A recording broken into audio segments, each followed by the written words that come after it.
येणारा पावसाळा सलग तिसऱ्या वर्षी देशभरात समाधानकारक असेल असा अंदाज स्कायमेट वेदर या हवामान अंदाज वर्तवणाऱ्या खासगी संस्थेच्या माध्यमातून वर्तवण्यात आलाय। मंगळवारी स्कायमेटनं मान्सूनच्या दीर्घकालीन अनुमानाविषयी ऑनलाईन पत्रकार परिषदेमध्ये याविषयी माहिती दिली।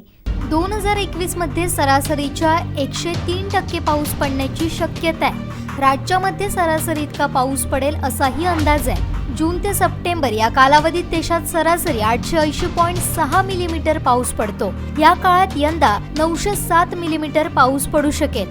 स्कायमेटनं जानेवारीमध्ये वर्तवलेल्या अंदाजामध्येही यंदा पाऊस सरासरी इतका पडण्याची शक्यता वर्तवण्यात आली आहे। त्या संदर्भात मंगळवारी अधिक माहिती देण्यात आली। येत्या पावसाळ्यामध्ये देशाच्या उत्तर भागात काही ठिकाणी तसेच ईशान्येकडे काही भागात कमी पावसाची शक्यता आहे। कोकणात सरासरीहून पाऊस कमी असू शकेल। कर्नाटकच्या अंतर भागांमध्येही जुलै आणि ऑगस्ट मध्ये कमी पाऊस पडू शकेल अशी शक्यता आहे। पावसाळ्याच्या सुरुवातीला आणि सप्टेंबरमध्ये देशातून माघार घेत असताना संपूर्ण देशात चांगला पाऊस पडेल असा अंदाज वर्तवण्यात आला आहे।